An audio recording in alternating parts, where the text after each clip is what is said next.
groups that are here in the city who have a real grassroots commitment to technology from a humanistic standpoint. And I also want to thank John from Brooklyn Law School as far as hosting this. And I got to give a shout out to Greta, who's a tremendous leader in this space, both from the understanding on the technology level, but also a kind of spiritual level that's been brought to this work. Because it has to move past simply talking about routers and technology.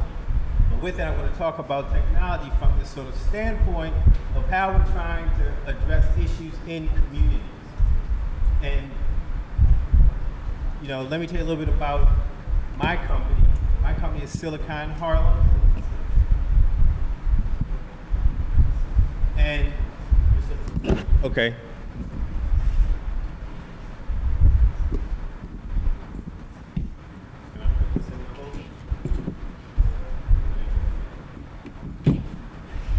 So my company is Silicon Harlem, and we were founded in 2013 to address the issues of the oncoming digital economy and making sure that this time around it did not leave Harlem behind.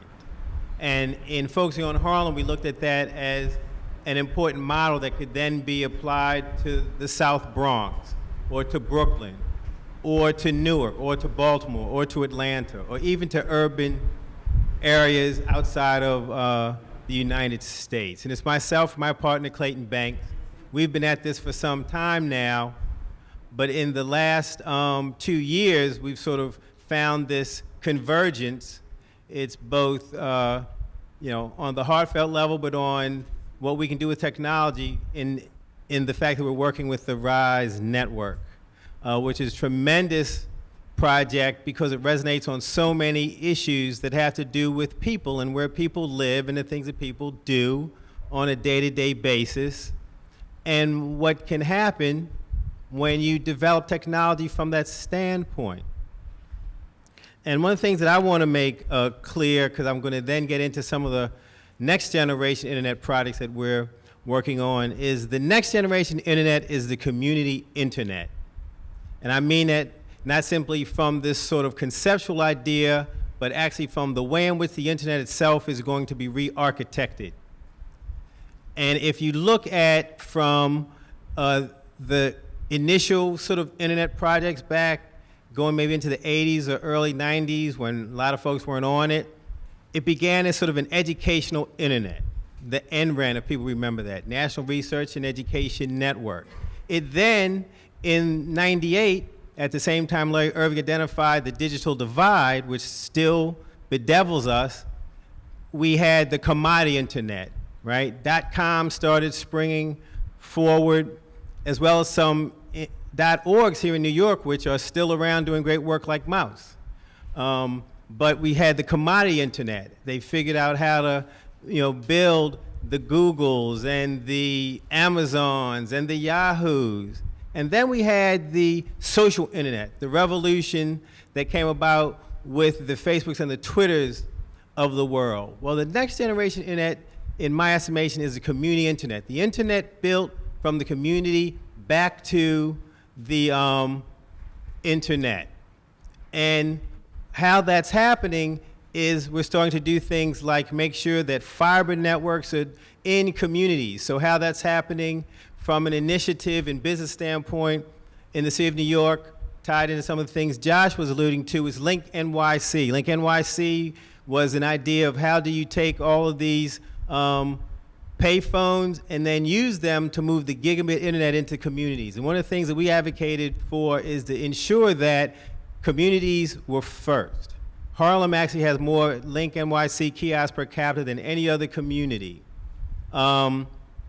You see Link NYC kiosks running all along 3rd Avenue in East Harlem, which is very important. And the other reason for that is that backbone is the means whereby this high-speed internet goes into the South Bronx. You know, so this didn't happen just based on altruism. This happened because there were very real conversations with a lot of different stakeholders pushing for these things. So it was this idea that I call engineering for equity. You bring an advanced understanding of the internet and what it entails as far as infrastructure, functionality, but you have this unwavering commitment to how it has to serve the community.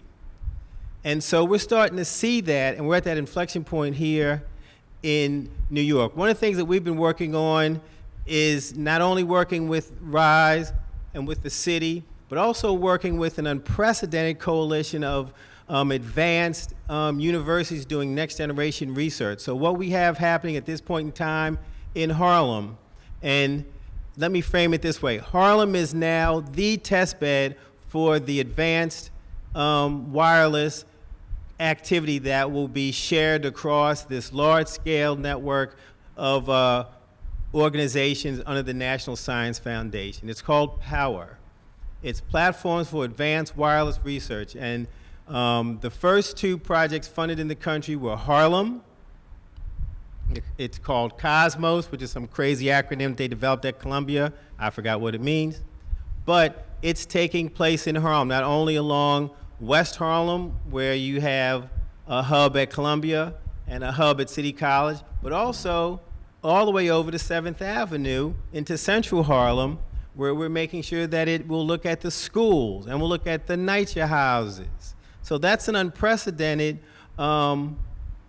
if you will, idea. And what made this different was this project had to have a real community, not simply focus, but involvement. So you couldn't just have these boilerplates that they send out to the community boards or to the community school district. They had to be real letters that showed that there had been real outreach, both from, in this instance, since it was in Harlem, Columbia, but as well from what we do at Silicon Harlem around community engagement. Community engagement was a real part of this proposal. There was an extended community engagement strategy that had to be in this otherwise highly technical proposal.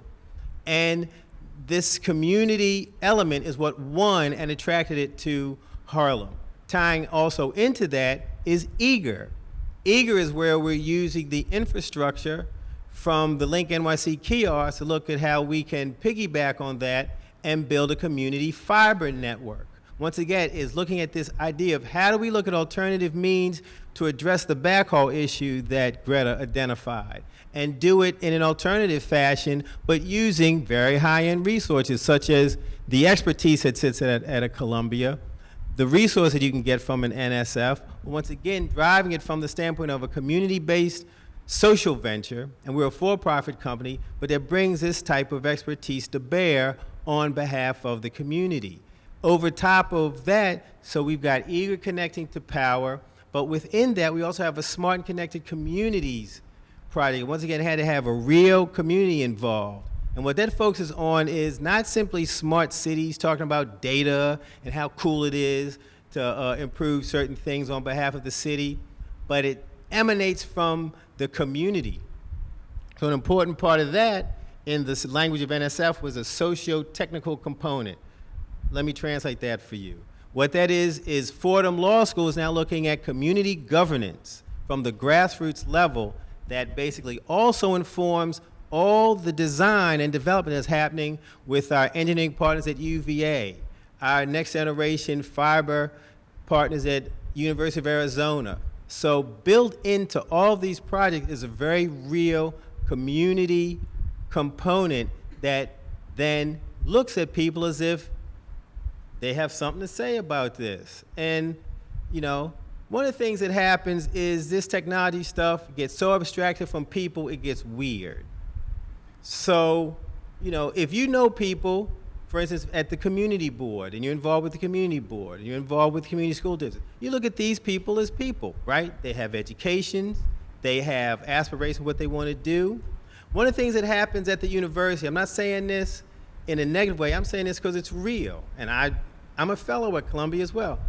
Things like where we have to bring people from, and I'm not trying to say anything bad about anybody, but we have to bring folks from Columbia, and of course they're part of the community, but they're not like the day-to-day folks who are doing certain things, and then put them in a community board meeting, where all of a sudden they're shocked that they're talking to people who have educationally backgrounds from schools similar to themselves. have issues that they think need to be addressed in the community, have very real concerns. So this bridge isn't just simply one of making the technology work in the community. It's one of making that those who are the technologists and the researchers understand that people in the community are people, just like themselves. They're not subjects, they're not objects.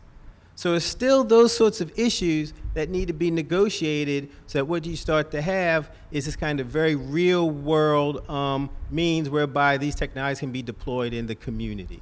Now, on another side of things, because East Harlem is kind of like a whole other dimension from Central Harlem and West Harlem, we're very focused on East Harlem, and that's through the RISE project. But similarly to where there were no successes made, and Greta can tell you this was the truth, until what we learned was to talk in a language that resonated with the local people. We were so excited to go in and go door to door and talk about Wi-Fi networks and all this cool stuff. People were like, get out of my store. It's the truth. They're like, and they use colorful language. They weren't polite. It took us a year to find the right language that then would resonate with local people. And it wasn't simply the language. Once again, as I'm telling you how we had to bring the Columbia folks down into the hood, if you will, we had to go into East Harlem. We had to do a community event. We had to find the right partners who understood what was going on with the community. Now we're welcome in the community. We were just on 116th between 3rd and 2nd today walking around, and people are very welcoming to us. But it took a year to build this sort of level of trust. And I'm not just talking about trust from the standpoint of network authentication. I'm talking about trust in a humanistic fashion.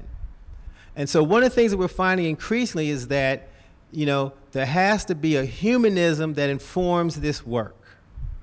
And it has to be a real connection to the people in the community where you're hearing what they're saying. And that is ongoing work.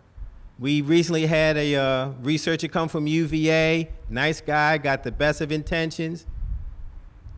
He didn't know how to talk to folks in the community, though he was polite and everything, because there's some idea that the community is abstracted from the network or from the university or from people's experience. And not that there are folks who were like, going to school, driving cars.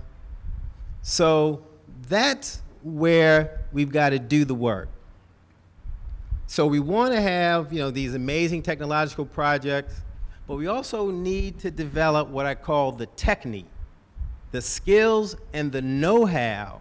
Not simply that I can build a software-defined radio or I can build an advanced fiber network, but how do you then connect to people in a way where what you're doing really resonates with the things that they aspire to achieve in their community?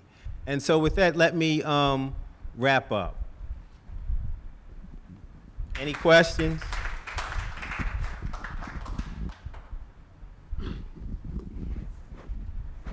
Sivasubramaniam from Internet Society India, Chennai. When you talked about Harlem being the test bed for the next generation wireless technology, what kind of bandwidth to the end user are you talking about? We're trying to push the gigabit level. Okay. And the fiber network itself is platformed at 10 gigs. Okay. But we're trying to push 5G and beyond.